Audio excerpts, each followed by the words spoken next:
Secret, ID the fake തുടങ്ങിയ മലയാള ചലച്ചിത്രങ്ങൾ തിയേറ്ററുകളിൽ ചരിത്ര വിജയം നേടിയതിനു ശേഷം ധ്യാൻ ശ്രീനിവാസൻ തന്റെ പുതിയ ചിത്രവുമായി കളത്തിലിറങ്ങിയിരിക്കുകയാണ്. സിനിമയുടെ പേര് തിയേറ്ററുകളിൽ നല്ല റെസ്പോൺസ് ആണെന്നാണ് കേൾക്കുന്നത്. നമുക്ക് തിയേറ്ററിൽ തന്നെ നേരിട്ട് പോയി പ്രേക്ഷകരുടെ അഭിപ്രായം തേടാം.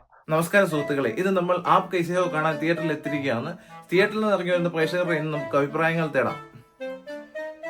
എന്താണെന്നറിയില്ല, ഇന്ന് ആരും തന്നെ സിനിമ കാണാൻ വന്നിട്ടില്ല. ഞാൻ ഒറ്റയ്ക്കാണ് സിനിമ കണ്ടത്. അപ്പൊ എന്റെ അഭിപ്രായം എന്താന്ന് വെച്ചാൽ പറയാൻ വാക്കുകളില്ല. റിയലി അമേസിംഗ്, അമേസിംഗ് എന്ന് പറഞ്ഞാൽ അമേസിംഗ്, റിയലി അമേസിംഗ്. വർഷം 2016. ധ്യാനിന്റെ സിനിമയായ ഒരേ മുഖത്തിൽ തുടങ്ങി എത്ര സിനിമകളാണ് തിയേറ്ററുകളിൽ പരാജയപ്പെട്ടതെന്ന് നോക്കിയാൽ കൃത്യമായ കണക്കുകൾ ധ്യാൻ ശ്രീനിവാസന് പോലും അറിയില്ല. എന്തൊക്കെ പറഞ്ഞാലും പുള്ളിയുടെ സിനിമ ആരും കാണാറില്ലെങ്കിലും പുള്ളിയുടെ ഇന്റർവ്യൂ വളരെ സ്ട്രെസ് റിലീഫ് തരുന്ന ഒന്നാണ്. എനിക്ക് പേഴ്സണലി പുള്ളിയുടെ ഇന്റർവ്യൂ വളരെ ഇഷ്ടമാണ്. അങ്ങനെ റീസെന്റ് ആയിട്ട് നടന്ന ഒരു പ്രസ് മീറ്റില് മീഡിയക്കാരുടെ കൂടെ വന്ന ഒരു ചെറുപ്പക്കാരൻ ധ്യാനോട് ഒരു ചോദ്യം ചോദിച്ചു. ആ ചോദ്യം ചോദിച്ച വ്യക്തിയെ കാണാൻ പറ്റിയില്ല.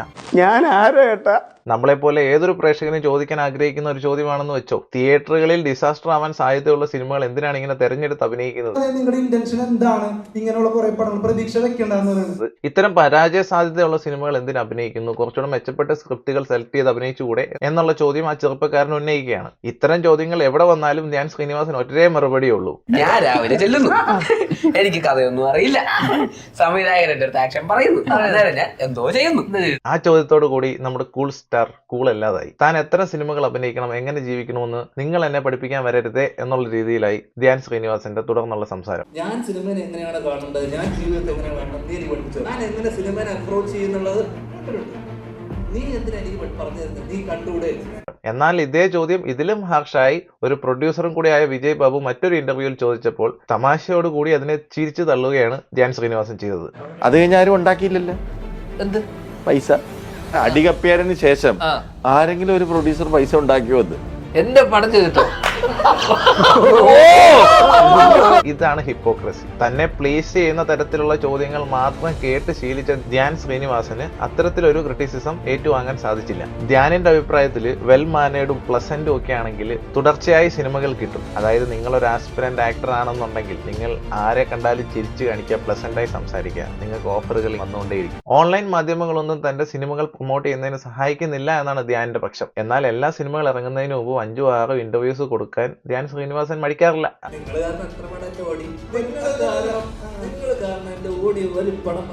അതിനുശേഷം ധ്യാൻ ശ്രീനിവാസനും കൂട്ടരും മറിച്ച് ആ മീഡിയക്കാരനോട് ഒരു ചോദ്യം ചോദിച്ചു. എന്തുകൊണ്ടായിരിക്കും എന്റെ സിനിമകൾ ഇങ്ങനെ തിയേറ്ററിൽ പടക്കം പോലെ പൊട്ടിയിട്ടും തുടർച്ചയായി എനിക്ക് സിനിമകൾ കിട്ടുന്നതെന്ന് ചോദിച്ചപ്പോ ആ പയ്യൻ വേറെ നിർവാഹമില്ലാതെ സാധാരണ ആളുകളുടെ സംശയം എന്ന രീതിയിൽ ബ്ലാക്ക് മണി വൈറ്റ് ആക്കാനാണോ എന്ന് ചോദിക്കുകയുണ്ടായി.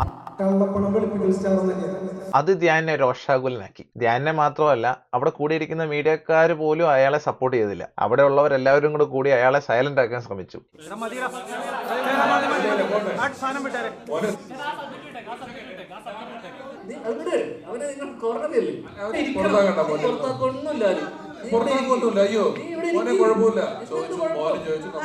ഇവരൊക്കെ അഭിനയിക്കുന്ന സിനിമകളിൽ കൂടെ ഇവർ പറയും, നിങ്ങൾ ചോദ്യം ചോദിക്കൂ, ചോദ്യം ചോദിച്ചുകൊണ്ടേ ഇരിക്കൂ എന്ന് പറയും. എന്നാൽ റിയൽ ലൈഫിൽ ആയാലും ചോദ്യം ചോദിച്ചാൽ നാട്ടുകാരെല്ലാവരും കൂടി അയാളെ സൈലന്റ് ആക്കും. ചോദ്യം ചോദിക്കുന്നവരെ നിശബ്ദരാക്കുന്ന രാഷ്ട്രീയം, വിരൽ ചൂണ്ടുന്നവരെ വിലങ്ങണിയിക്കുന്ന രാഷ്ട്രീയം. പക്ഷെ എത്ര നിശബ്ദരാക്കിയാലും ഏത് തുറങ്കിലടച്ചാലും ചോദ്യം ചോദിക്കുക തന്നെ ചെയ്യും. ഉത്തരം തന്നേ പറ്റൂ. കാരണം ഈ രാജ്യം ഒരുത്തന്റെയും തന്തയുടെ വകയല്ല. തുടർന്ന് ധ്യാൻ ശ്രീനിവാസൻ ആ പയ്യനെ നീയെന്നും പോടാന്നും എടാന്നും ഒക്കെ ആയി വിളി.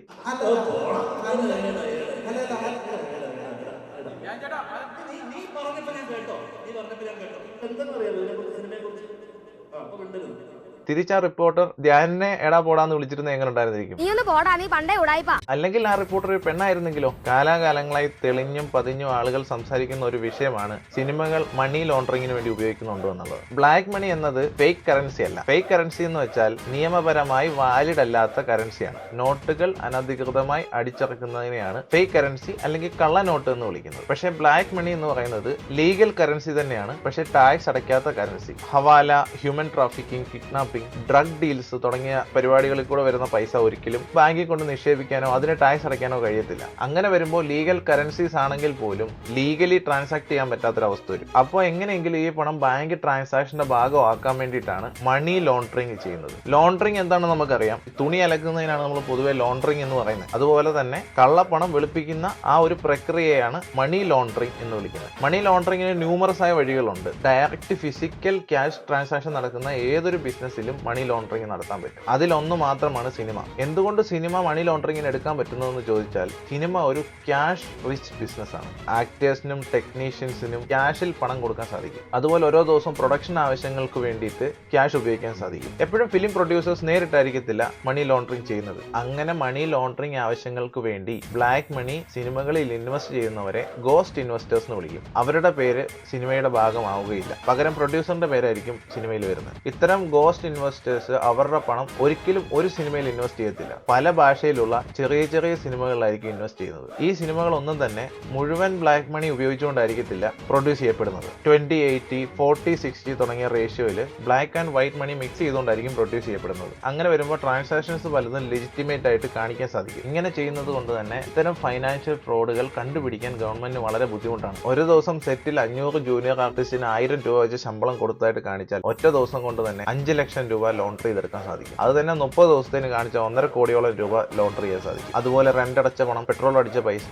മിസലേനിയസ് എക്സ്പെൻസസ്, അങ്ങനെ തുടങ്ങി അനവധി മാർഗ്ഗങ്ങൾ സിനിമ പ്രൊഡക്ഷനിലുണ്ട്. പ്രൊഡ്യൂസറിന് തന്നെ ഡിസ്ട്രിബ്യൂഷൻ സിസ്റ്റവും സ്വന്തമായി തിയേറ്ററുകളും ഉണ്ടെങ്കിൽ സിനിമയുടെ വരുമാനത്തിൽ മാനിപ്പുലേഷൻസ് നടത്താൻ പറ്റും. ഫേക്ക് ആയി എവിഡൻസസ് ഒക്കെ ഉണ്ടാക്കാൻ പറ്റും. ഇങ്ങനെ ചെറിയ സിനിമകൾ ഇൻവെസ്റ്റ് ചെയ്ത് ചെറിയ എമൗണ്ട് ലോണ്ടറി ചെയ്തെടുക്കുവാണെങ്കിൽ അധികം ആളുകളുടെ ശ്രദ്ധ പിടിച്ചു പറ്റാതെ ഈ പ്രോസസ്സ് മുന്നോട്ട് കൊണ്ടുപോകാൻ പറ്റും. ഇപ്പൊ തന്നെ നമുക്കറിയാം, മലയാളത്തിൽ മഞ്ഞുമേൽ ബോയ് സിനിമയിൽ ഫൈനാൻഷ്യൽ ഫ്രോഡും ബ്ലാക്ക് മണി ഡീൽസും ഒക്കെ നടന്നിട്ടുണ്ടെന്നുള്ളതിൽ സംശയം തോന്നി എൻഫോഴ്സ്മെന്റ് ഡയറക്ടറേറ്റ് ഇൻവെസ്റ്റിഗേഷൻ നടന്നിട്ടുണ്ടായിരുന്നു. 2023 എൻഫോഴ്സ്മെന്റ് ഡയറക്ടറേറ്റും ഇൻകം ടാക്സ് ഡിപ്പാർട്ട്മെന്റും ചേർന്ന് ഒരു റിപ്പോർട്ട് ഉണ്ടാക്കി. ആ റിപ്പോർട്ട് പ്രകാരം 5 മലയാളം പ്രൊഡ്യൂസർമാർ മണി ലോണ്ടറിങ്ങിന്റെ ഭാഗമാണോ എന്ന് സംശയം കൊണ്ട് അവരുടെ ട്രാൻസാക്ഷൻ സെൻട്രൽ ഏജൻസി ചെക്ക് ചെയ്തുകൊണ്ടിരിക്കുന്നു എന്ന് പറയുന്നുണ്ട്. അതിൽ ഒരു പ്രൊഡ്യൂസറിന് 25 കോടി പെനാൽറ്റിയും ഉണ്ടായി. ബോളിവുഡിൽ ഇത്തരം സംഭവങ്ങൾ കാലാകാലങ്ങളായി സംഭവിച്ചിട്ടുണ്ട്. അതുപോലെ കേരള പ്രൊഡ്യൂസർ കൗൺസിൽ പറഞ്ഞത് 100 കോടിയിലധികം രൂപ ജാനുവരി മാസത്തിൽ മാത്രം മലയാള സിനിമയിൽ നഷ്ടം വന്നിട്ടുണ്ടെന്നാണ്. മലയാള സിനിമ വലിയൊരു പ്രതിസന്ധിയിലൂടെ കടന്നുപോയിക്കൊണ്ടിരിക്കുക.